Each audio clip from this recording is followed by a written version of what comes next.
want to ask you about Keegan Murray's shot blocking this year. It's taken a big jump. Like since he's gone back, I think he's like second in the NBA in block shots, and it's jumped like from 0.8 to 1.9. Yeah.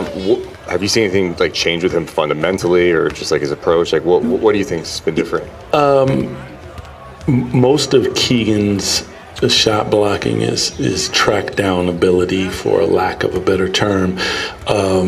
He might, and to Keegan's credit, he likes to keep his matchup. So when he gets knocked off, he doesn't always like to switch. So he continues to pursue, and with his length and athleticism, I mean, he's been doing a really good job at continuing to play.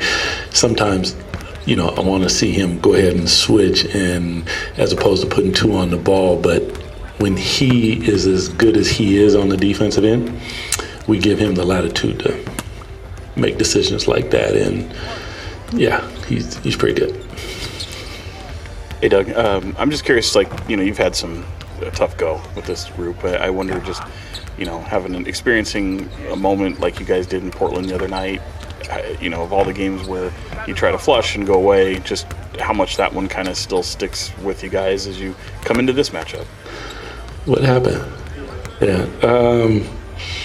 Listen, what you're going to find in our league is you think that you've seen everything and experienced everything, and then you find out that you haven't. It was tough. I more than anything, though, to be honest, I was proud of the competitive fight and the spirit that they continue to show in not giving up, not settling down the stretch. There was a couple of possessions where if you just pull up and shoot a three-pointer and you miss it, the game is pretty much over. They continue to put pressure on the rim, got fouled, got to the free throw line, Russ bumped somebody, got in, got a layup, and all of a sudden, I know everyone's like threes, twos, but those twos count, and that's how you get back in the game. We watch film, and there's some that you flush. That one we learned from, not the last play. I mean, there's always something in there that you can learn from, but it's painful, but that pain is how we grow. Without that, you don't grow, in my opinion. Coach Christie, Dylan Cardwell, he looked a little different than he did at the beginning of the season. I know he's been down there with the little club. What had you been seeing him? Because in that game, you've been working on. You say little club? What do you say? Come on, man. Stockton Kings. We don't say down. He's in Stockton. Watching him, his shot blocking ability, his ability to protect the rim, protect the paint, his rebounding, sprinting into screens. There's ways to get into screens, and how he does it is how you do it. He sprints into screens, which creates separation. So when he sets the screen, there's a gap there that allows the guard to have freedom, which puts pressure on the defense. And then the way he rolls with gravity, and he is a vertical threat. So not everybody is a vertical threat. So now you got perimeter threats, you got threats in the paint, and you got a vertical threat that you can throw the ball at the rim that just puts a lot of pressure. And not to mention, he's a great kid. I love everything about Dylan. Like that's the type of teammate that you want. I wouldn't be surprised tonight. Like he gets the fans involved. He wants that vibe, and that's what we're looking for, is Golden One Center to begin to take on its own personality, and the type of plays and passion and energy, effort, and enthusiasm that he brings are the type of things that bring that to life. So, and then when you're on the road, he turns into a villain, which is good too, because we got to have that static as well. You've talked a lot about faceless opponents, so I know you're not worried about who you're playing, but is there a benefit to playing a same team twice, especially given how the Portland game ended? Yeah, I mean, it can be from the standpoint that, that's more playoff style basketball, like little tweaks and adjustments, but it's also, the pain from what happened, and you shouldn't have any let off in intensity and focus and all those things. So, yeah, there's always a little something, but nothing big. The games at this level, they come fast, and it doesn't matter what your opponent is. You must be ready.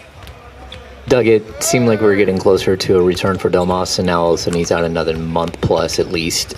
Just where are you at with this, and do you have any update on what's going on and why this happened this way? No, I wish I had something for you.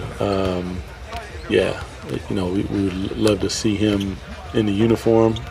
Not to say that he's a bad dresser or anything. That's not what I'm saying at all. I like his garb and all that, but I'd like to see him in a uniform. But we have to rely on what medical says and what we're being told, and we will have an update for you guys as soon as we know. You guys will know. Hey, Doug. Seeing Keegan at the 3 right now, at least temporarily, kind of out of necessity, I guess, if nothing else. I'm just wondering, is that giving guys a little glimpse of like what things might look like over time as rosters always change and you begin to build it out over time, like what it might look like is maybe you get bigger and longer and get some of the things like the shot blocking and stuff with Dylan you talked about.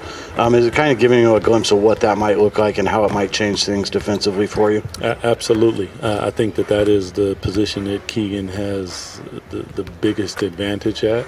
I think that's his natural position. He shoots an incredible 3-ball. He has to learn from that position how to do all the little things that come along with that position. And I know it's like a positionless basketball and different things, but when you get length and those different things, all of a sudden, can we have somebody else that guards the best player sometimes and allow him to have fresher legs and play free? Not to say he won't switch off on them, because he is an incredible defender, but we want him to also evolve and develop, and seeing him in that position with that type of length and athleticism at the 3 is like I think that's his natural spot in my opinion. Appreciate y'all.